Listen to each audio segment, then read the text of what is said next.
So, oh, you can hear me, but you cannot see me. Now you can. So if you ever doubted it was live, here we are. So I was sitting right here in this place, taking a bunch of deep breaths because I didn't know what I was about to say, how it would be received. And I was really confident about what I was doing, but I didn't know what other people would think about it. And what I was doing was actually changing something I'd announced. I was changing this retreat. I'd been promoting it and promoting it and promoting it, and it wasn't working. It wasn't selling. And so it was one of those things where like, gosh, that's a little embarrassing to say this thing that I think is amazing wasn't actually selling. But I knew that I needed to tell people I wasn't doing it. And what had happened was several people couldn't come to that first date. And so I ended up having the retreat later, a couple weeks later, and had 8 women there. It was amazing. But I didn't know that when I was making this announcement. And it was, yeah, like I said, deep breaths. I can remember sitting here feeling this like, what are people going to think of me? What are they going to know? And like all these gurus out here say, don't do this, don't do that. And I just didn't quite know how it was going to be received. And I think as a leader, no matter if you own your own business, if you're running a team, if you are running a large organization, we don't always know how people are going to receive it. And that's part of the risk. And in order to do that, we have to manage so much about ourselves. I had to manage me, and I had to choose to be brave. And I got this really amazing note from a friend, fellow coach and speaker, Nicole, and who is an international bravery coach. And she sent me this really lovely note that was like, this is so wonderful. And I was like, a bravery coach just called me brave. And I felt really, really, really special. And I started thinking about, I need other people to hear more about what Nicole talks about. And I always get her emails and I love them. And I just think our group here of Joyosity, those of you who listen live and those who are on the podcast, are just, there are lots of moments where we don't recognize where bravery is needed, or we don't recognize when we were brave. And I think it's really, really important as a leader. So I wanted to bring Nicole on today. And so let's welcome Nicole. Hi. Hi. So first I need to set the scene. I have my Okay. coffee. Yes. I have my protein shake. Oh, you have multiple too. And I have my water. As soon as I saw your intro the very first time, I was like, yes, Jen, we are on the same wavelength. We are. Yes. I'm so excited to join. And hi, everybody. It's lovely to see you. Yes. Please ask lots of questions if you want to. And Jen, one of the things that has been very painful for me to go through as a former tech executive, I have hired a lot of service providers, from big names that we all know, as well as individuals like how you and I are running our businesses now. And there have been people who I just wasn't on a great wavelength with, or we had a different understanding of what conflict communications entailed, or they had a different coaching methodology for me than was actually working towards the phase of life I was in or my career goals. But I had never experienced people selling. And you and I, we create our own offers. We design our jobs to a way that is just like above and beyond what anyone else can say as entrepreneurs. And selling things and then just legitimately not doing what they decided to sell themselves. And so I've been really healing from this very painful, very expensive reality that unfortunately is out there inside of the service industries across the lines that I had just never experienced before. And so when I read your email and there was no bull poopy, none, it was full on accountability. And then I believe you even said something like, what would help you know this is a good choice for you? Mm. I was, the woman was too stunned to speak. And it's just it's a braver way of being a leader. And that needs to be seen and recognized. And it needs to be role modeled for all of us, whether we're still in corporate, we're in a small organization, or we're out doing our own entrepreneurial work. Because being a brave leader means that we are also truth tellers. Yes. Right? Without trauma dumping and blaming, and like none of that stuff, just truth tellers. And then we learn, we evaluate, and we learn, which that email just really showcased. Mhm. And then we continuously decide, who do I want to be as a leader? And then we do the work to become ever more brave in a way that's unique to us. And so that's why I was like, I read your emails, but I had to answer that one. I had to. I was like, yeah, more of this in the world, please. Well, I do really appreciate your comments. And one of the things I was just telling my coaches this morning is that this is a truth that I know, but it has really come out this past week for me, is that I cannot take anyone, either an individual client or a consulting client, any further than I'm willing to go. I can't take a leader anywhere I'm not willing to go. And so while it is scary, if I am telling people valor is one of my values and I am helping other people live by their values, I have to do that. Otherwise there's that disconnect that you have. Like, you just know there's just something a little funny about that. I don't know what it is. You can't put your finger on it. That's very different than you say this and I don't agree, and that's fine. Or I love what you're saying and I align. That feels really good. But I don't really know. It's just, it's icky. It's unstable. It creates insecurity, and it's like it. We know that, but there's a lot of leaders out there doing that. A lot. Not what we want. Well, I want to ask you, I know we've already really started our conversation, but we can rewind just a little bit and tell people a little bit how you got here. You were this amazing tech executive. You lived in Europe. You have a multinational company, and now you're an international bravery coach. How did that happen? Oh my goodness. So first of all, I just want to start off with a lot of failure, a lot of messing up. And so I see a lot of LinkedIn posts right now, and I'm in a lot of conversations with different organizations who welcome me in, or I'm a member. And it's a tough time right now, especially if you're in tech. We've had massive layoffs, significant strategic redirection, the continued maturation of what we're calling AI or machine learning or whatever. I don't want to get into fights about what we're calling it. Okay. Like, it is what it is. Skill development, leadership development. So if you're in that place right now, just please know that the best people have failed the most. Full stop. Okay. So the longer story is that I was going through college. I grew up with a lot of financial lack, single mom for many years, welfare, all those things. And I was in college because I can do some things with my hands, but not well. It's kind of like I can code. You probably don't want me to do it. And the computer, I needed another job. I was already waiting tables. I was already doing like a campus job. I needed another one. And I heard about being a secretary. I was like, sweet. Full time, I think, was 30 hours or something along those lines. And the computer science department was paying $2 more an hour. Okay. $2 more an hour. I mean, no brainer as a college student when we went to college. Right? Yeah, I think at the time it was like $15 or $16 an hour, which was massive at the time. And so that's how I got into tech. I hated it for the first few weeks, and my roommate just kept reminding me, they're not strange, they're not weird, they're paying you $2 more an hour. But a couple of weeks in, I was like, oh, first of all, y'all are just saying what you mean. Love it. And second of all, we're solving the same challenges, but from very different perspectives. And I kind of fell in love with it. I fell in love with direct solution-based conversations. And so when I graduated, it was right after September 11th. I had wanted to continue teaching refugees in the United States, but that wasn't going to be possible as the United States federal system shifted. I got the chance through my boyfriend at the time, wonderful guy, not together, to move to Germany with him. And I started teaching English there.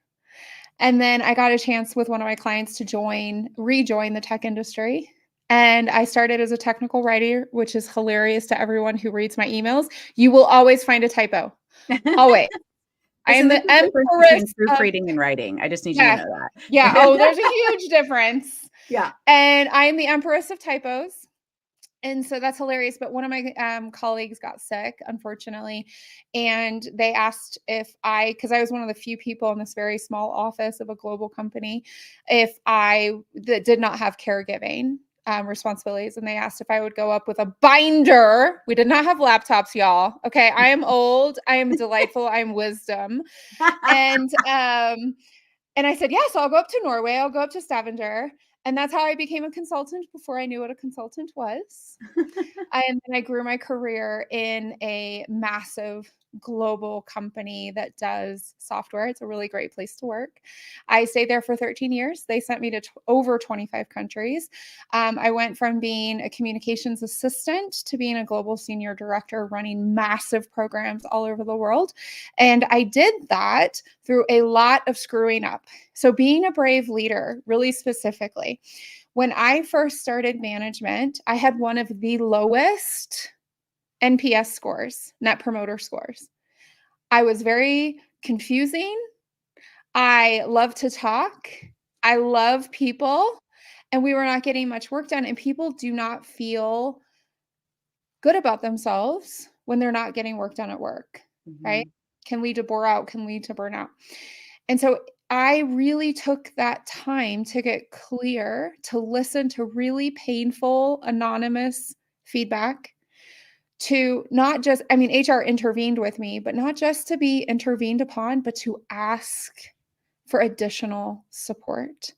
Because clarity is what's going to help you be more brave. And in my case, where I needed to be more brave was to know that I'm really good at what I'm good at, and I'm really bad at what I'm not good at. And then I need to take a really big step back and trust people and get out of their way. Right. And so you get clarity. This is what's not working. This is what's working. Then you go into momentum. That's the second phase of what I talk about, which is doing and feeling your way. You got to feel your feels. I cried a lot. Oh my goodness, I cried a lot. And then into accountability, right? Who do I want to be? I want to be, and this is who I became, I want to be the leader who sets people up to achieve whatever their goal is. Now I would call that a brave goal, like your brave career, because I don't want to be a vice president. I did that work for 4 months. Yawn, right? But if that's your goal, like, let's set you up to do that. And so I have people who worked for me in a matrix situation who send me emails 5 years, 7 years, a decade later to say, hey, guess what? I'm on the C level of a mid-sized company. And it's like, yes, right? But that's the accountability piece. So good. So I love that. There's clarity, momentum, and then, oh my gosh, accountability. Sorry, I was going, I'm like, one of the things that I think there's bravery steps in each one of those places. Yes. And I think the scariest one is really the first one, because it's easy to either pretend you're fine, or I know that I might get something that is difficult to hear, so I'm not going to ask. I think that's a lot of places. I think that's a place a lot of people sit. And then because we assumed a story, because we all make up stories, we assumed a story, it then gets almost bigger and bigger. And it's like, well, I really don't want to hear that. And the humility to say, I don't know what's right here, or I'm not sure how I'm being perceived, or I don't know why this isn't effective. I mean, we were chatting a little bit beforehand. It's really brave to be a leader that says, I don't have the answer to this. Yes. In fact, please do. Yeah. It's so important. That's how clarity comes. Like, to admit, I don't have the answer to this. That's right. You hired good people. At least I hope so. That's right. They might have something to offer you. That's right. Yeah. And really specifically, and this is very hard. So I'm going to agree with you that for the majority of people who I'm in communication with and that I then work with, the scariest part is acknowledging what isn't working and claiming what it is that they actually want, particularly when they're women, particularly that's really hard in male-dominated industries. Absolutely. And with love and bravery, everyone, it's the fastest step to get through. It feels the biggest. It's actually the shortest. Where most people really struggle is accountability. Is who do you want to be? Because listen, for all the women out there, most of you like myself, have been trained that accountability is governance. Go hold him accountable. Girl, that is not accountability. Accountability is to, for, and of self. And before anyone argues with me, go look it up. Go look up the definition of accountability. It's to self, right? And so keep coming back in a society that has told us external validation, external success. We have to keep coming back to ourselves. So when we talk about having the solution or having the problem, I can know that, for example, one of my clients recently, she's in global tech sales, and she could say, look, I know there's a problem in the support of crafting these multi-million-dollar deals. And management came back, and notice I just said management, not leadership. Okay. Management came back and said, well, what's the solution? And it was so brave of her to say, I don't have to have the solution. But if my title is senior vice president, I have to have the solution. But I don't have to have the solution here. I can just say, listen, the support structures for crafting these deals isn't working. Yeah. Right? It's so, I think one of my biggest, I'm going to say leadership scars. Oh, yeah. Is this Girl, this I felt that all the way you through my did, you body. did all I'm the way like, through. oh, leadership scars. It's a leadership scar Yeah. of if you're just complaining if you don't come with a solution. That's Now, right. I think there is a time and place for that statement for immature. If you're in a new emerging space, immature at 14, yes, there are things, but I think that lacks so much nuance. And in my past, it was used, if not as a weapon, it ended up being that weapon. But that leadership scar took me a really long time to get over. And it wasn't so much that I was scared to say that I don't have a solution, but it meant that I kept quiet naming the problem. Yeah. Like, because I didn't know what the solution was. I'm like, I know I don't know what the solution is. So I guess I can't say anything, which kept a lot of me small and a lot of problems from being named that have hurt people. And to go into that, academics, for anyone who wants to look into this, that's actually one of the 15 tenets of white supremacy. That is actually a systematic step to hold people out of a very micro identity that currently holds power. Because listen, I think we've all been in a meeting, and especially if you're in tech, you have been in a meeting where a man gets emotional. Sorry, I meant angry. Angry is not an emotion. Anyway, so he gets emotional. If you can't see the face on the podcast, that was facetious. I think that's called sarcasm. But anyways, and right, he gets emotional and he goes, "This isn't working." Right? Nobody says to this man who is emotional, A, stop being so darn emotional. Your emotions are getting in the way. Or B, well, what's the solution?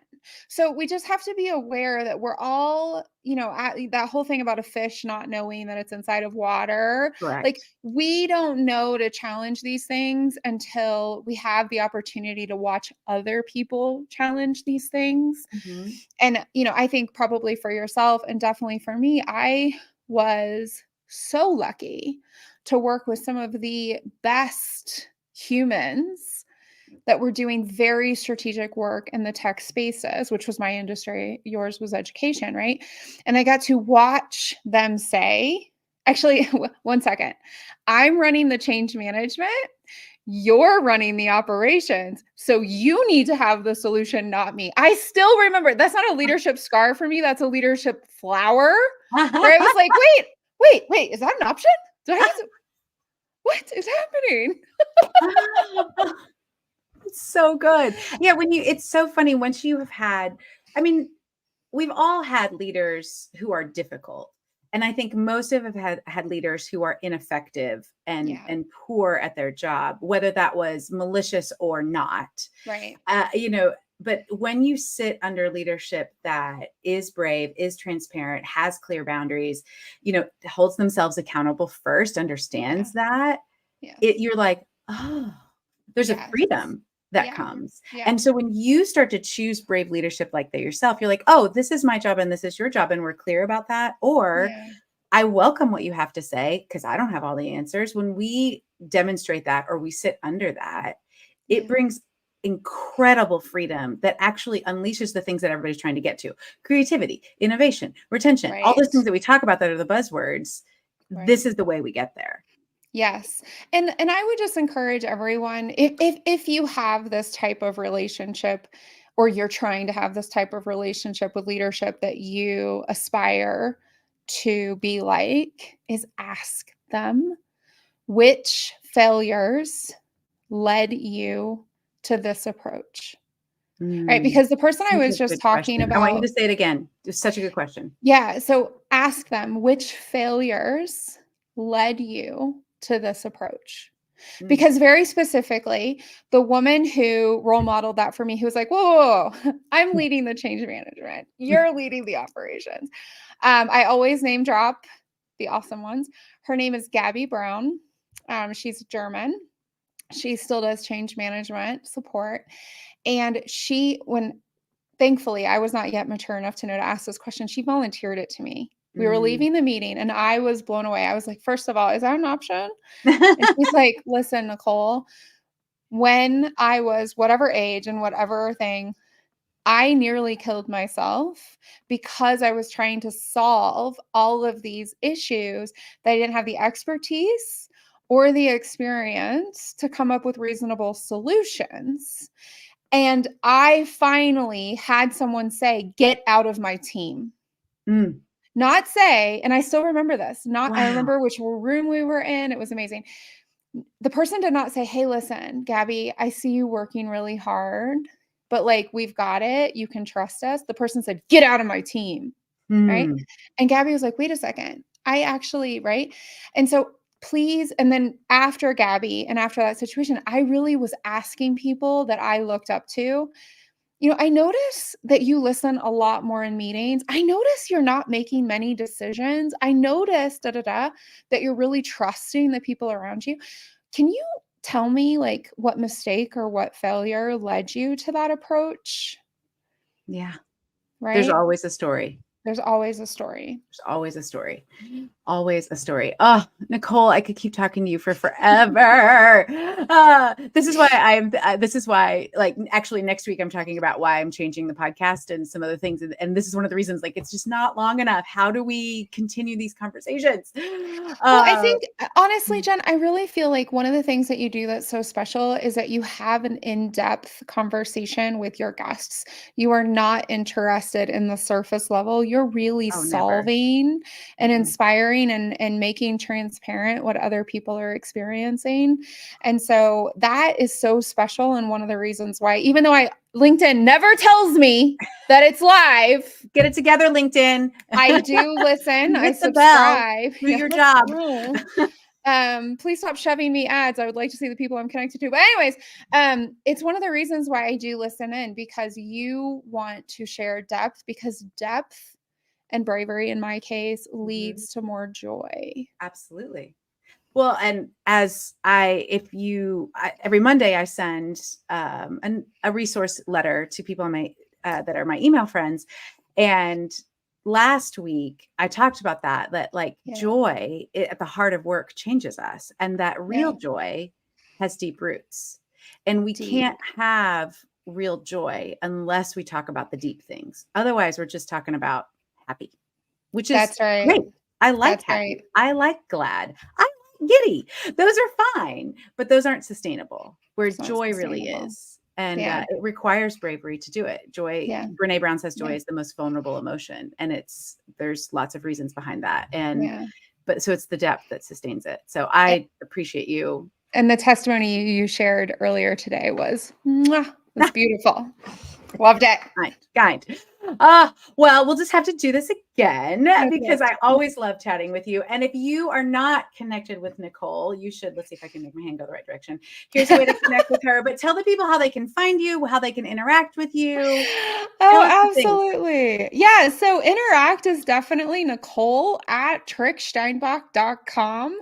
You can enjoy all of my typos and I can enjoy all of yours. I have a podcast. It used to be called Celebrate Brave. I just rebranded. It's called Build Your Brave Career. There we And then go. I have a workshop coming up. So if you're interviewing and you're not moving forward, so you're getting through the screening call, so your resume is working, but you're not getting through into, third interview offer letter. I have a workshop on Monday the 20th to help you out. It is truly a help you out. You're going to get a workshop, or worksheet. You're going to have the opportunity to work through it. And then on LinkedIn, I love all of the DMs, all of the exchange. And I just like to connect human to human. Let's just do that. It's really, really true. And if you've never been to one of Nicole's workshops, she and I have this in common where I am not interested in the workshop where it looks like it's going to be a Yeah. workshop and it ends up being a recorded webinar and you get like a 3-sentence resource. But not here for that. I still have some things from a workshop that you did like 3 years ago that were so helpful. It's like real stuff. So Yeah. Nicole is great. So Thank please connect with you. her. And thank you so much for being on the show. And we'll put all of that in the show notes as well. And like I said, next week, I will be here talking about what is changing and why I'm changing. We'll see how much clarity I have by that point because you get to watch me build it in public. I do know a few things, but I definitely know the why. So that'll be a lot of what I'm sharing, and also how you can use that as a leadership example. So there'll be some things in there for you too. So join us here live 1 p.m. Eastern next week. And thank you, Nicole, for being here today. I always appreciate you being here. Thank you. Bye, everybody. So let me put my coach hat on for just a sec. Don't just leave this here. Take a moment. What did you learn? What's your next tiny action step? Share this episode with someone and tell them. Connect with us to keep this conversation going.